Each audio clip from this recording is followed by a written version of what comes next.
Hello, and welcome to Tell Me What You Don't Like About Yourself, the Nip Tuck Rewatch podcast, where we're looking back at the Rosetta Stone of the Ryan Murphy universe through a rainbow lens with 20 years of hindsight.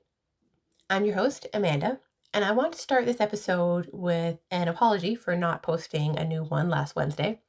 My little chihuahua had a very terrifying medical emergency, and I had to really focus on him. And then I also caught a cold, as you can probably hear from the not so delightful rasp in my voice. But we are here now, and it is time to talk about Nanette Babcock. And it's a really good one, so let's just get right into it. Previously on Nip Tuck, Christian had a double mid moment, Julia almost got her groove back, and we got a peek at Sean's tragic, actually not a date night moves.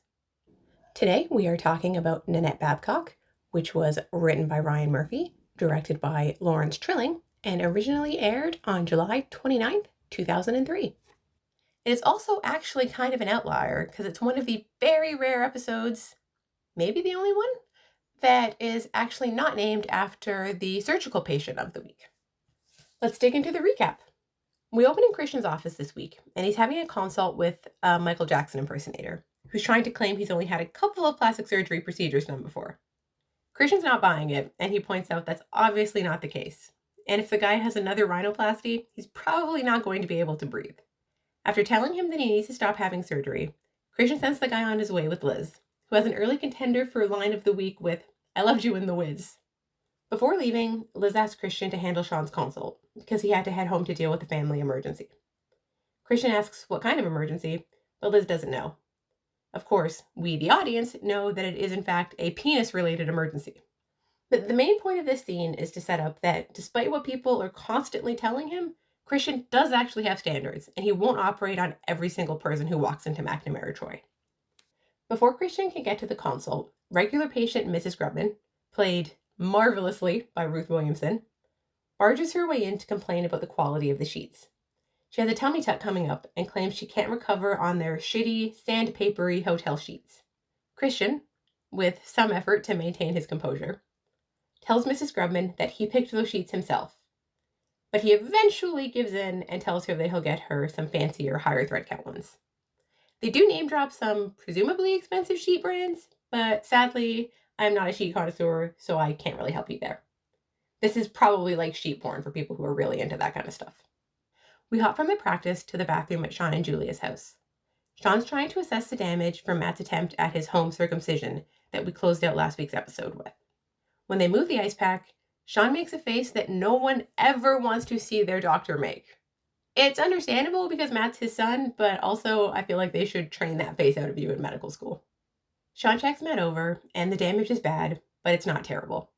Sean's going to bring him into the office later in the day to give Matt a proper circumcision, which Matt is quite excited about. Sean then lectures Matt that from now on, he needs to start communicating with him. If there's something about his body he wants changed, one of those nipple rings or whatever, that they have to talk it out before Matt tries self-mutilation. Which, to be fair to Matt, is exactly what we saw him try to do in the pilot, and Sean just wouldn't really hear of it. Sean also offers to give Matt sex advice, centered on how to please a woman, so good for you, show. And Sean's generally just making it clear that he wants to be involved in Matt's life. Then we roll into the opening credits, which are still awesome, and still American Horror Story, Barbiecore.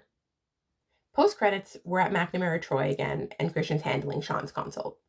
Christian's meeting with Nanette Babcock. She's a really pretty plus-size young woman who has a laundry list of things that she hates about herself. Nanette is played by Lindsay Hollister, and she really is one of, the top Nip Tuck guest stars. I actually remembered Nanette's arc as stretching over a couple of episodes.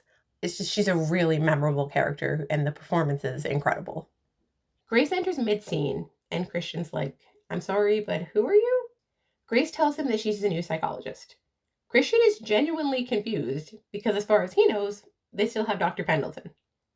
And it really is super shitty of Sean to not only fire Dr. Pendleton without talking to Christian about it, but to also hire this entirely new person that Christian's never even met. As Christian's talking to Nanette, Grace asks to see her patient form, where we learn that Nanette's on lithium.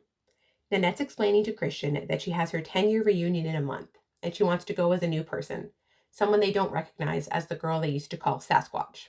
Christian reassures her that they can send her off to that class reunion feeling much better about herself. Nanette is so relieved and happy that they're going to help her. This feels like a good time to point out that Christian is really genuinely good with patients. The show often treats Christian like dead weight being dragged along by Sean's talent, but that's really not the case. Christian's good with people in a way that Sean is not, and he also trusts that people can make their own decisions about their bodies, unlike Sean, who tends to be condescending. From here, we're back at Casa McNamara, where they're eating breakfast. Well, Sean and Julia are. No food for Matt before surgery. Matt's sent on his way to shave his genital region. Carefully, Julia points out. Poor Matt reflects that the humiliations just keep on coming. After Matt leaves, there's a knock at the door. Sean is super startled when he sees it's a cop, and there are some quick little flashes of Christian and Sean disposing of Silvio Perez in the Everglades. But wait, that's not why Officer Stone of the Miami-Dade Police Department is there.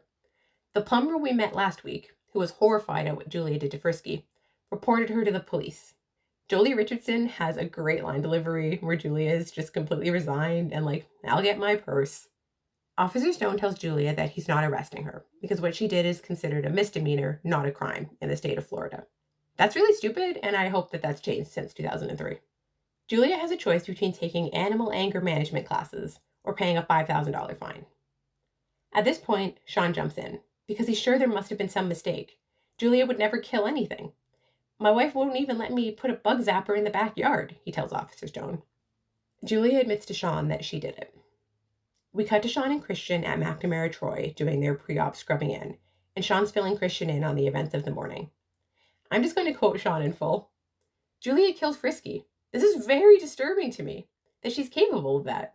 I've got a son who tried to cut off his penis, a wife who fleshed a gerbil. It's like I've moved back into Hell House. Side note, that is a reference to The Legend of Hell House, a 1973 movie starring Roddy McDowall that is very fun and I loved as a kid. Check out Hell House. It also totally feels like a movie Ryan Murphy would vibe with. But back to the recap.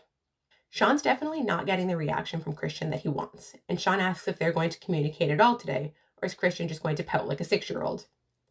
A very rightfully annoyed Christian tells Sean to kiss his tan waxed ass and asks how he could fire Pendleton without consulting him.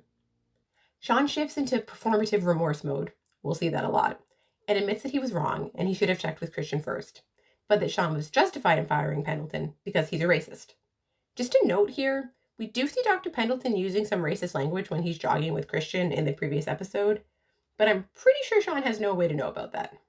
Christian thinks that's a bullshit excuse, and Sean fired him because he wasn't the most brilliant kid on the playground anymore, and that bugged the shit out of him. Sean tries to sell Christian on Grace as a good thing, that 75% of their patients are women, and their clientele would, in many cases, be more comfortable discussing their concerns with someone of the same gender. Sean goes so far as to claim that this hire might just be a boost in the marketplace. Whenever Sean's trying to justify himself, Dylan Walsh does this whole, like, I'm a reasonable man being reasonable here tone of voice that is so good. It kind of makes you want to punch Sean in the face and is absolutely pitch perfect for those scenes. Christian's willing to let this go because he wants to keep Sean in this profession with him, but he wants Sean to admit that he only hired Grace because he wants to get into her pants. They move into the OR where Matt's prepped and waiting for surgery. Matt's surprised to see Christian too, but Christian tells him that he's the most important patient they've ever had, and they're just taking extra precautions. Matt's afraid, and Sean tells him he's going to be fine. Once Matt's under, Sean's hand starts to shake when he's holding the scalpel. Christian, very calmly, and without a trace of his annoyance from the previous scene, tells Sean that it's okay. It's understandable that he's nervous, and Christian can handle it. They can swap. Sean can do Mrs. Grubman's tummy tuck, and Christian will handle Matt. We then see Mrs. Grubman's tummy tuck, and it is truly disgusting. I'm not a squeamish person. I've basically been watching horror movies since I was a fetus, but it is capital G gross. It almost looks like they're just pulling out chunks of skin at one point. I also think we should take a moment to appreciate just how brilliant the practical effects and makeup work is on Nip Tuck. It's easy to almost forget that it's not actually surgery footage. It's that realistic. We're talking about the work of some seriously talented craftspeople. After this scene, we see Grace flagging down Christian in the hall. Nanette's preliminary blood work is in, and she didn't test positive for lithium or anything similar. They start arguing just as Sean shows up, and he asks what's going on.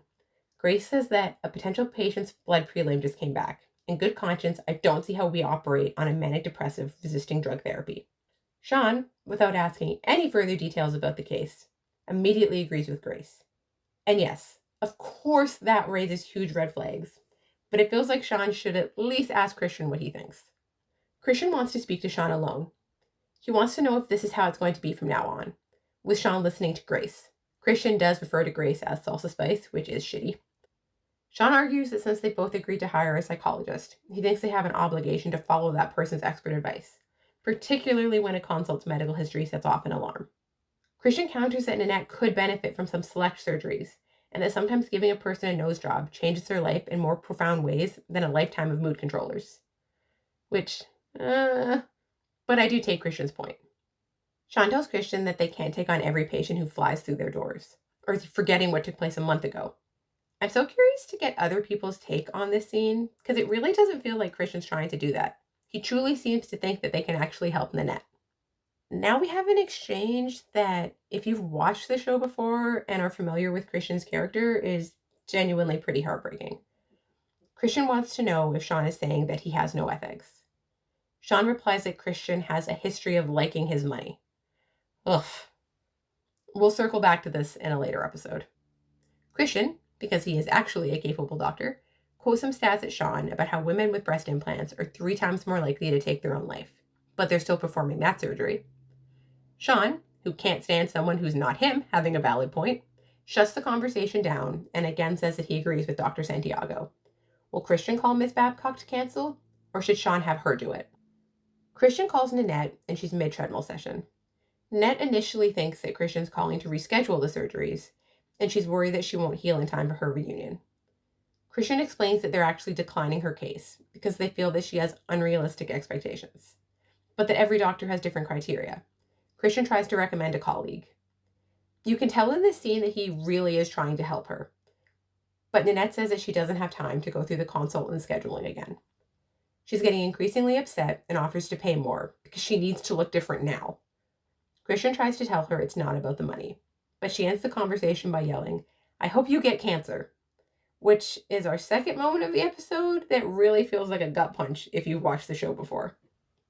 Christian looks incredibly upset, as one would, but things are about to get worse because as he heads into the parking garage, he sees that his car has been completely smashed up. There's broken glass everywhere, and the car is covered in what looks like poop, but there is so much of it. I don't really want to think of the logistics of where someone would get that much poop. We cut to Matt's bedroom, where he's chilling with Vanessa and letting her know that the stitches come out in a few days and they're good to go anytime after that. Sean enters and immediately accidentally kills the mood by asking Matt if he's urinated yet today. From there, we move to the bathroom because Sean needs to check if Matt's peeing blood. Sean also tells Matt that he wants to be there to support him, and Matt is understandably like, why would I need that? Sean tells Matt that after the operation he's had, it's going to feel like he's pissing fire, and to just press down on his hand and scream if he wants. Nobody's going to judge him, which is definitely not a super terrifying thing to hear. But I guess Matt's not like me, because he seems unworried and tells Sean that he's not going to need to hold his hand. Matt asks for a bit of privacy, so Sean spins around and starts awkwardly talking about how Vanessa's a little hard body, which, ew. He also congratulates Matt because it looks like he's dating a future prom queen. Seemingly out of the blue, Matt declares that he can't dance. In a funny little moment, Sean thinks Matt's talking about peeing, and he's like, "That's okay, we'll come back in an hour." Matt's actually worried because he literally can't dance, and Sean's right. Vanessa's already asked him to prom. Sean says it's not a big deal. He can't dance either. You just say, "It's not my thing," and that women like a bit of mystery. A dubious Matt is like, "This works?" Sean's reply, "I didn't even have to dance at my own wedding." That sound you hear, it's another piece of the why Julia is miserable in her marriage puzzle clicking into place. This nice moment of father-son bonding is interrupted by Matt finally peeing and immediately shouting for Sean's hand. In the next scene, Christian's chatting to his mechanic, in Spanish, in a little callback to the pilot, about getting his car fixed. The mechanic asks if Christian knows who did this, and Christian tells him that he has his suspicions. Christian wants to know how much it's going to cost to fix his car. The mechanic says there's no fixing it. The car is totaled. Christian, who is, of course, already not in a great place, gets a call from a vaguely annoyed Sean asking where he is and why he scheduled another neck lift for Mrs. Grubman. Christian didn't schedule it because he sliced that bitch's waddle off 15 months ago. Sean's like, that's what I thought. Call her and cancel. Christian phones Mrs. Grubman. She's at the airport getting ready for her flight, and she's all, Dr. Troy, what a nice surprise. I'm healing beautifully. What a doll you are to check up on me. Christian cuts to the chase and asks who scheduled the neck lift. Mrs. Grubman says she did it herself with the girl at the front desk, because Christian was with a patient and he made it clear that she's not to interrupt. Christian, who at this point is starting to lose his temper, tells Mrs. Grubman that he didn't approve that surgery and to never schedule another operation without his consent. I could be fully reading too much into it, though let's be honest, that is the whole point of this podcast. But Christian using the word consent here feels like an interesting and intentional choice for his character. Mrs. Grubman doesn't like Christian's tone and wants him to take a minute and remember who's keeping him in those Gucci suits he loves so much. While this is going on, she's been trying to pass through airport security, but she keeps setting off the metal detectors. She's being casually racist with the poor TSA agent, who is played by Gina Fields, giving a really great performance. She's just trying to do her job and get Mrs. Grubman to empty her pockets. The phone call with Christian is getting increasingly tense, with Mrs. Grubman insisting that she's keeping the maintenance as scheduled. Christian says she's not because it goes against ASAPS guidelines, and it's not ethical. Mrs. Grubman, unaware that she's poking Christian right in his sore spots, asks when has he ever been ethical. That's the final straw for Christian, who tells her that he's cutting her off and his office will no longer schedule surgeries with her. Christian hangs up on her. Mrs. Grubman still hasn't managed to get through security. She tells the agent the machine is clearly broken and she's not missing her flight.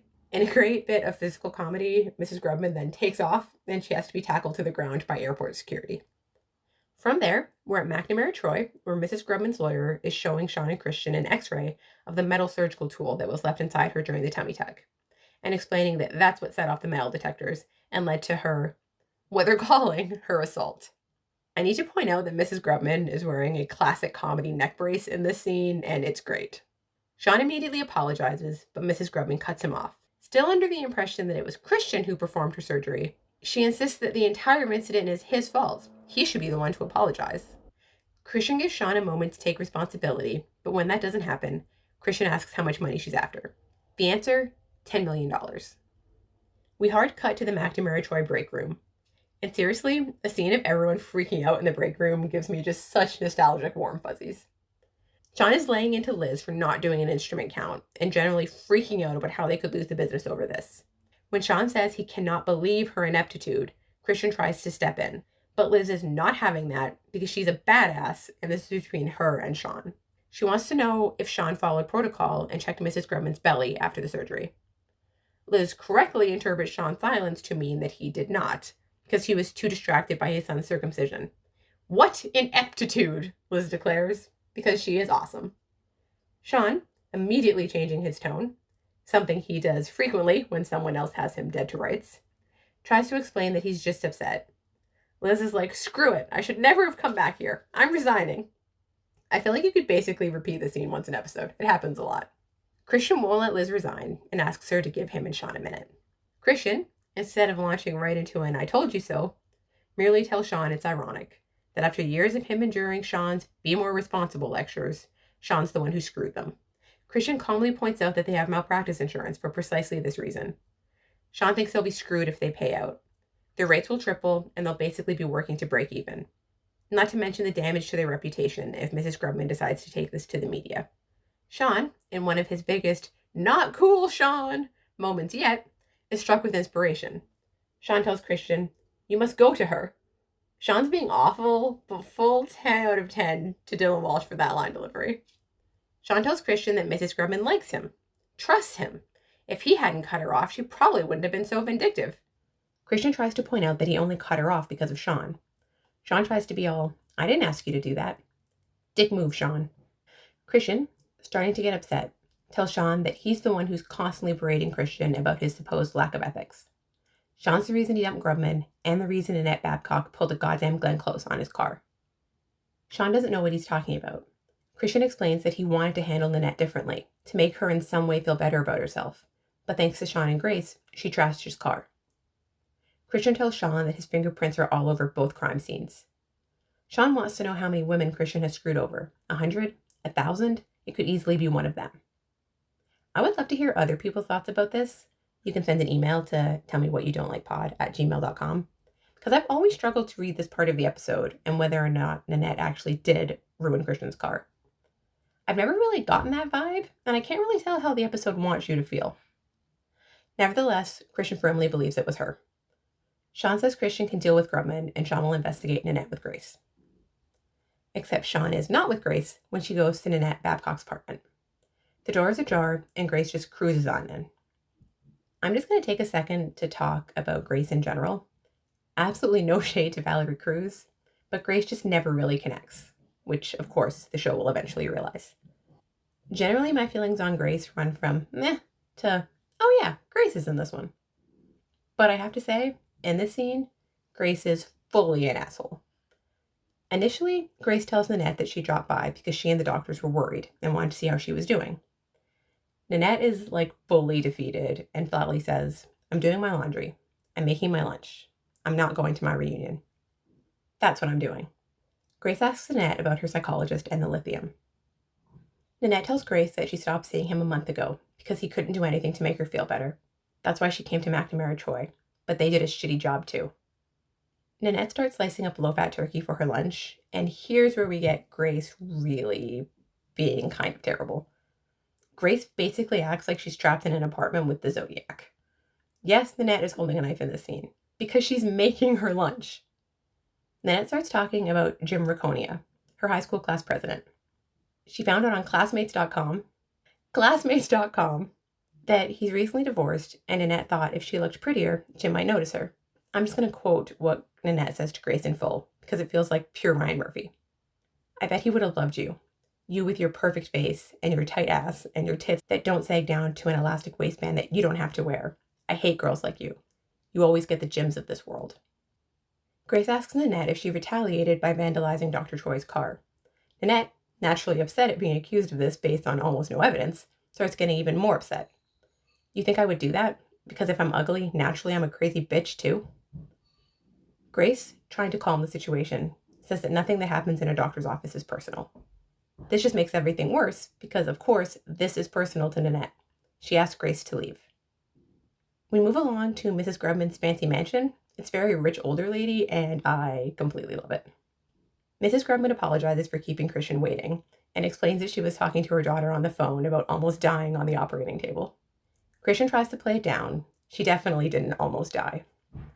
Mrs. Grubman tells him to drop the tough love bullshit, that he drove all the way out to Palm Springs from his Miami butcher shop, and she's sure it was to grovel, not to lecture. With the mention of Palm Springs, I just have to stop and ask, who else is watching Mid-Century Modern? It's seriously my favorite new show.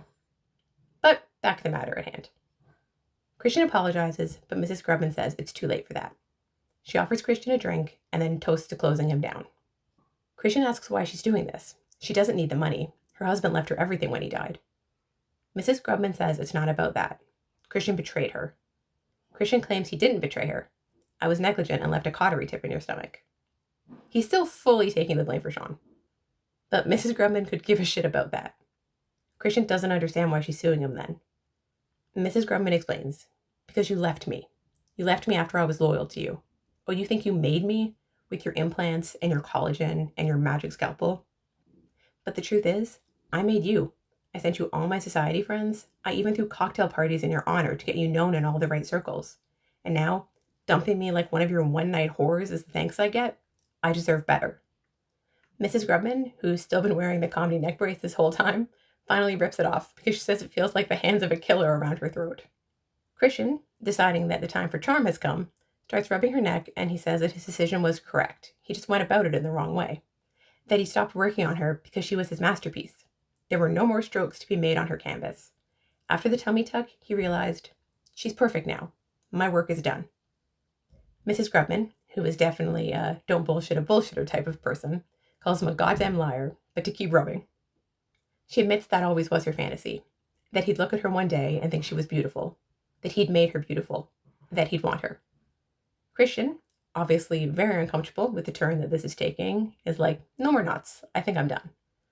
Mrs. Grubman is not having that. Think again, Dr. Troy. After this deeply uncomfortable moment, we're in Sean's office, where he asks Christian, did she intimate that if you slept with her, she'd drop the lawsuit? Sean does not seem as horrified by this as he should, which Christian 100% picks up on, and he delivers our line of the week.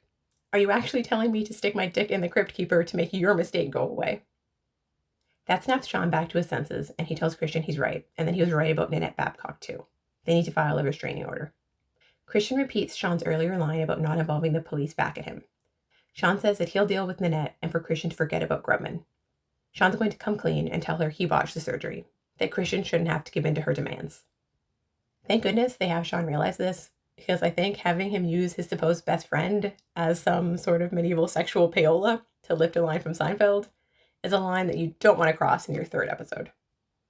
Unfortunately, Christian's not sure there are any other options at this point.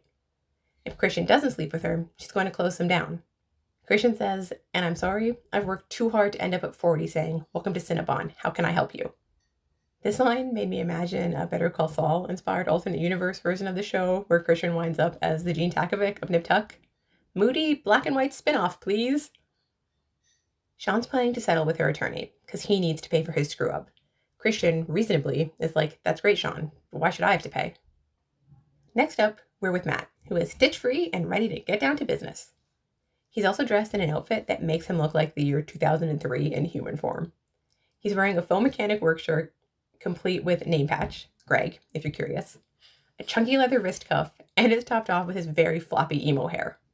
It's the kind of outfit that says, I listened to The Used and I've read Fight Club twice. Just to point out, John Hensley would have been like 26, maybe 25 when they shot this, and that's never more obvious than when they try to really dress Matt like a teenager.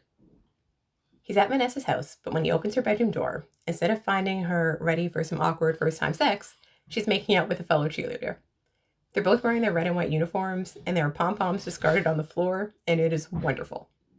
They spring apart when they see Matt. Fun fact, Vanessa's makeup partner, her name is Ridley, which we'll learn in a future episode, is played by Sophia Bush, who is out, proud, and completely awesome. From Matt missing out on sex he desperately wants, we're with Christian, who's doing everything possible to avoid it. He's returned with Mrs. Grubman to her fancy mansion. There is a fabulous staircase. After an event where she helped to raise $4 million for spina bifida. She's like, $4 million and you on my arm? Not too shabby. I just have to pause here and say that I know Nip Tuck is a show full of incredibly attractive people being very attractive, so this isn't exactly news, but Christian's wearing a fantastic tux in this scene, and Julian McMahon is like bonkers level hot. He literally looks like the hottest James Bond that never was. Christian's hoping to get out of there after the event, but Mrs. Grubman asks for a nightcap and disappears up the stairs. Christian's only response is, shit. The boy from Ipanema, which will always and forever make me think of Deep Rising, is playing on the soundtrack as Christian, after taking a deep breath to steel himself, and now with his tie loosened and his shirt collar unbuttoned, makes his way into Mrs. Grubman's bedroom with a couple of drinks. Mrs. Grubman's changed into a lacy green nightie and robe combo, and she's reclining on her bed. She's also wearing, you know those sort of retro high-heeled slippers with the fluffy tops? Classic. Now, I have to be honest, I really struggled with how to break down this scene, because there are layers that make it almost unbearable, beyond even the already terrible element of Christian having to use his body to save the practice. But those layers are only there if you've watched the show before, and I'm trying to stay, at the very least, spoiler light. So I'm just going to talk about this scene as it fits into what we know as of episode 3, and we'll loop back to it in a future podcast. Mrs. Grubman looks Christian up and down, and pretty much says, take it off, with her eyes. What follows is deeply upsetting. Julian McMahon is really brilliant in this scene. Christian takes off his jacket and then his shirt, at which point Mrs. Grubman literally just starts running her hands all along her body. She's like a Lady Pepe Le Pew. Christian takes off his pants, but hesitates at his underwear, which is still Versace, like we saw in the pilot. Mrs. Grubman pats the bed, and Christian makes his way over. She asks if he wants the lights on, or she doesn't even get to finish the question before Christian answers off. Christian quickly doffs his socks, because even in this situation, Christian Troy is not falling into the sock gap, before climbing up behind Mrs. Grubman on the bed. Christian runs his hand along Mrs. Grubman's side, and she almost immediately starts crying. The tone of the scene shifts completely in an instant, and the mounting horror at what Christian's being forced to do. And I feel like I should clarify that the horror has nothing to do with Mrs. Grubman being an older woman and everything to do with the forced part, but that tension disappears. Christian, genuinely concerned, asks what's wrong. Mrs. Grubman tries to say it's nothing. It's just that she hasn't been touched by a man like that in 12 years, not since her husband Marvin died. She admits to Christian that she knows she's pathetic, bribing him for affection. She tells Christian that the nights are the worst. It's when she misses her husband the most. She talks about how they used to have this little ritual. She'd take her makeup off in the bathroom and get in bed all clean and bare. He'd lean over and look at her and say, "You are so beautiful." She pretty much fully breaks down at this point. She says to Christian, "Oh, how sad you must think I am." Christian sincerely says, "You are beautiful, Mrs. Grubman. We live in a world where only one kind of beauty is recognized anymore. But I'm telling you, tonight, the way you worked that room, the way you would just flirt with those rich guys and bat your eyes and walk away with a $100,000 check for a cause that needs you, that was beautiful to me. It really is a lovely moment." Mrs. Grubman asks Christian if he knows what she likes best about him working on her. It's not when the bandages come off. It's when she's lying there on the table, ready to go, and she looks up, and there he is. He holds her hand as she goes under, and the last words she hears him say are, "Everything's going to be okay." Christian takes Mrs. Grubman's hand and tells her, "Everything's going to be okay." He settles in more comfortably, and then they're just sort of holding each other. It's incredibly sweet and really moving. Round of applause for Gillian McMahon and Ruth Williamson. We're back with Nanette, and she's putting on makeup in her apartment. We hear a call from Sean on her answering machine. At this point, it really does feel like, haven't these people done enough to this woman? Sean's asking Nanette to come back in, and we see her slide a gun into her purse. At McNamara Troy, Mrs. Grumman's back, but she reassures Christian that she's not there to rekindle any of the messy lawsuit business. She's just scheduling some light bottom lipo. Christian points out that he didn't approve that. Mrs. Grumman's sure that he will, and not only that, but there'll be no charge. Christian thought they had an understanding. She's like, "We do. You understand me, and I treasure that." Sean sees Mrs. Grubman as she's leaving, and he's worried she's reopening her lawsuit, but Christian says it's worse than that. They have a lifetime pro bono. Christian offers to sit in with Sean when he sees Nanette, but Sean says that he needs to handle this by himself.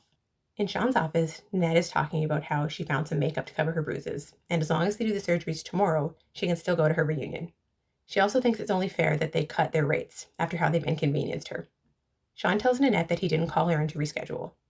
Nanette, reasonably in my opinion, wants to know why he's wasting her time. Sean tells her that he's taken a personal interest in her case, and he suspects that, since she's gone off her medication, she might be in or nearing a manic episode. He'd like for her to visit a friend of his who specializes in manic depression. Sean's arranged for the visit to be free of charge, and even offers to drive her there himself. He tells Nanette that he's really just trying to do the right thing by her. Nanette reaches into her purse, but not for a gun. She takes out a pen and says, "I'd like that doctor's number, please." At Casa McNamara, Julia's making dinner, and Sean tells her that Annie showed him the frisky doppelganger. Julia went to 4 pet shops to find a gerbil that matched. Sean asks why she didn't tell Annie the truth, and Julia says it's because Annie shouldn't have to pay for the damage they've done to each other. Sean thinks Julia did the right thing, and that she's a good mother. Julia tells Sean that she's done blaming him for her not becoming who she always wanted to become. Instead of being angry, she's going back to school. Sean's fully on board with this idea. Sean also mentions that Annie wants to know why Frisky 2 is dry humping Frisky 1. They have a laugh about Julia accidentally buying a female gerbil. It's a nice lighthearted moment between the two of them, which is a rarity. Also, I'm not entirely sure why there are 2 Friskies now. Sean's still in the kitchen when Matt comes home, and Sean's all excited and "Tell me how it went." Since the stitches are out, Sean figures Matt and Vanessa will have, Matt tells Sean it was great. It was everything he wanted it to be. He also thanks Sean for helping him out and giving that to him. It's kind of lovely that this scene doesn't play like Matt's embarrassed to tell Sean what happened. It's more like Matt doesn't want to squash a nice bonding moment with his dad. Matt excuses himself to wash up for dinner, and we see him break down sobbing as soon as his bedroom door is closed. We end the episode back in Nanette's apartment. She's sitting and looking at her wall of Beautiful People magazine cutouts. The camera pans over to them, we hear a gunshot, and the photos are sprayed with blood. The episode closes on a shot of all of these images of ideal beauty dripping with blood. That feels like a Ryan Murphy image, if ever there was one. And that's it for the recap. At the time, that was one of my favorite episodes, and it still is. Welcome to Aftercare, the part of the episode where we talk fashion, queerness, and all the glossy chaos that makes Nip Tuck what it is. We're starting with this week's Lou Ayrick Look of the Week, named for the costume design icon behind Nip Tuck, Glee, American Horror Story, and basically every unforgettable outfit in the Ryan Murphy multiverse. Mrs. Grubman easily wins this week with her green seduction outfit. The scene might be awful before it turns sweet, but that outfit is fabulous the whole way through. All of Mrs. Grubman's outfits are really great. She has a great bright pink hat at the airport too. And now it's time for No Hetero, Queer Undertones and Overtones, the segment where we highlight everything in this episode that radiated undeniable queer energy, whether it was intentional, subliminal, or just Ryan Murphy being Ryan Murphy. We've definitely got some overtones this week with the makeout session between Vanessa and Ridley. There's not too much to discuss between them yet, but we will get much more in future episodes, including a Sean line that makes me cry, but we're not there yet. Also, the scene of Christian holding Mrs. Grubman feels deeply queer in a way that I really struggle to articulate, but I would be really curious to get other people's thoughts too. Finally, we have this week's scalpel moment, the scene that cut the deepest, metaphorically or literally. It might be raw emotion, narrative clarity, or just something that made me sit up and say, okay, show, you've got my attention. It's hard to pick between the Nanette and Grace scene and the Christian and Mrs. Grubman scene. Just on their own, they're both brilliantly written and performed, but they also feel like thesis statements not only for Nip Tuck, but what will eventually become the whole expanded Ryan Murphy verse. The whole central concept of what is beautiful just feels absolutely fundamental to Ryan Murphy's work. That's it for this week. You can follow the podcast on Instagram, Threads, and YouTube at Tell Me What You Don't Like Pod. It's also at Tell Me Pod on Blue Sky. And you can keep an eye out for episode updates, behind the scenes content, and more. Got thoughts, theories, or just need to vent about Christian Troy? Email me at tellmewhatyoudon'tlikepod@gmail.com. Next week, it's time to meet Sophia Lopez.